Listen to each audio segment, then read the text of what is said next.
अस्सलामुअलैकुम, नमस्कार, आदाब। मैं हूं आपका दोस्त निहाल अख्तर पयामी और आप देखना शुरू कर चुके हैं आपका अपना चैनल गांव मोहल्ला। दोस्तों, देश और दुनिया की तमाम तर खबरों के लिए हमारे साथ बने रहिए।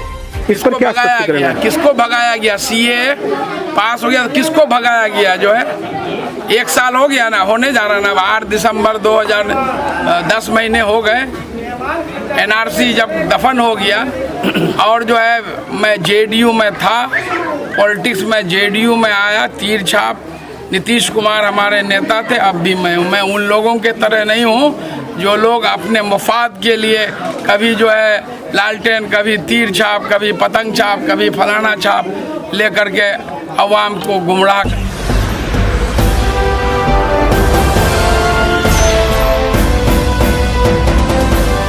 आप खुद देख रहे हैं, कल मैं भगाल पंचायत में दिन भर था।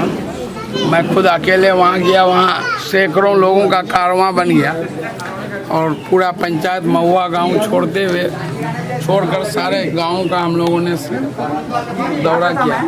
और आज फिर जो है कैरी बीरपुर से हम लोगों ने शुरुआत किया। अभी बिशनपुर पंचायत के भागवैसा गांव में और सभी बिशनपुर पंचायत के लोगों के साथ हम लोग door to door, man to man contact कर रहे हैं। सब मतदाताओं तक जा रहे हैं, अपनी बात रख रहे हैं। अगर उनको कुछ कन्फ्यूजन है उनको दूर कर रहे हैं। तो विपक्ष का काम है लोगों को गुमराह करना। उनके पास न कोई मुद्दा है, न कोई इशू है, न उनका कोई एजेंडा है। और आप देख लीजिए, जब जिस सीए, एनआरसी, एनपीआर की बात करते हैं, जब उस एनआरसी को, एनपीआर को रोकने के लिए जो सबसे ज़्यादा अगर अहम कोई योगदान बिहार में रहा तो मेरा, मैं पार्टी में रहते हुए उसके खिलाफ लोगों के साथ उतरा। और फिर जो सारे जो हमारे उलमा थे उनके साथ मिल करके मुख्यमंत्री से बैठक कराया 20 दिसंबर 2019 को। और फिर जो है 25 फरवरी 2020 को बिहार असेंबली से एनआरसी लागू नहीं होगा, एनपीआर 2010-11 के तर्ज पर जब बिल पास हो गया सर्वसम्मति से, तो फिर ये लोग एनआरसी जो दफन हो चुका है इसको क्यों उखाड़ रहे हैं? सर, विपक्ष की तरफ से एक सवाल और होता है अवाम के बीच में, जब वो जाते हैं तो कहते हैं कि आप जेडीयू को वोट दे रहे हैं, इसका मतलब बीजेपी को वोट दे रहे हैं, बीजेपी को वोट दे रहे हैं, इसका मतलब कहीं ना कहीं सीए के जरिए आपको देश से भगाया जाएगा। इस पर क्या स्पष्टीकरण है? किसको भगाया गया? सीए पास हो गया, किसको भगाया गया? जो है 1 साल हो गया ना, होने जा रहा ना। 8 दिसंबर 2010 महीने हो गए। एनआरसी जब दफन हो गया और जो है मैं जेडीयू में था, पॉलिटिक्स में जेडीयू में आया, तीर छाप नीतीश कुमार हमारे नेता थे। अब भी मैं हूँ। मैं उन लोगों के तरह नहीं हूँ जो लोग अपने मुफाद के लिए कभी जो है लालटेन, कभी तीर छाप, कभी पतंग छाप, कभी फलाना छाप लेकर के अवाम को गुमराह कर। सर, सोशल मीडिया पे आज एक वीडियो आपका वायरल हो रहा है काफ़ी, और उसमें ये कहा गया है कि एक इंटरव्यू में आपने कहा था कि 2020 तक जो है हर घर जल नल पहुंच जाएगा। योजना अभी भी जो है पूर्ण नहीं हो चुका है। इस पर जो है भी सवाल उठ रहा है। एकदम अगस्त 2020 तक लक्ष्य था हर घर तक नल का जल पहुंचने का, लेकिन लॉकडाउन के कारण 5 महीने काम बंद हुआ। अभी वो डेडलाइन को एक्सटेंड किया गया है 31 दिसंबर 2020 तक।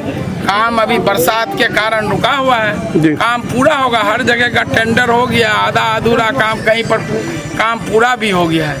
तो इसमें जो है कोई इफ बट किंतु। 2015 के चुनाव में आपने विधायक जी कहा था कि हम आदर्श विधानसभा क्षेत्र बनाएंगे। जानना चाहेंगे कि आपके हिसाब से कितना आपका सपना साकार हुआ है? मेरे आदर्श विधानसभा क्या होता है पहले इसको समझिए। आदर्श जो आपके अगल बगल या दूसरे विधानसभा हैं बिहार में, उसके कंपैरिजन में यहाँ पर बिजली, सड़क, पुलिया, शिक्षा, स्वास्थ्य में अधिक काम हुआ, वर्क हुआ है। और हमने पिछले 5 सालों में ये करके दिखाया। आज जो है बिजली का क्षेत्र हो, सड़क के मामले में हो, शिक्षा के मामले में हो, यहाँ पर इंजीनियरिंग कॉलेज बन रहा है, माइनॉरिटी रेजिडेंशियल स्कूल बन रहा है। आपको जो है लड़कियों के लिए जो है जीएनएम, ये जो है आईटीआई बनकर तैयार है। हर पंचायत में हाई स्कूल बन गया, 50 बेडेड का 5 हॉस्टल बनकर तैयार है।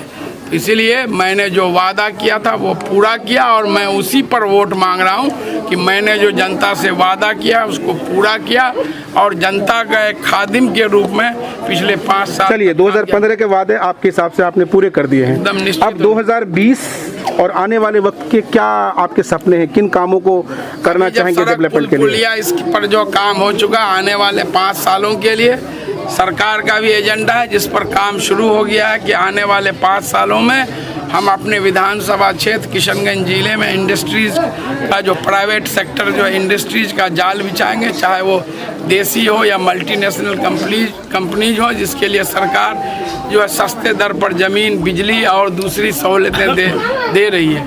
और इसके लिए बिहार सरकार ने बिहार औद्योगिक नीति 2016 में जो तरमीम किया है, अमेंडमेंट किया है और उस पर काम चल रहा है। और अगला एक एजेंडा है कि अब हर घर बिजली पहुंचा, अब हर खेत तक पानी पहुंचाएंगे।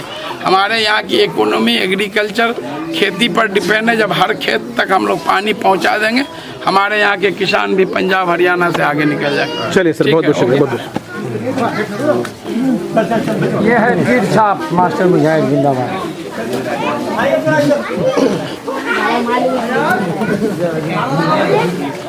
चलने पीर छाप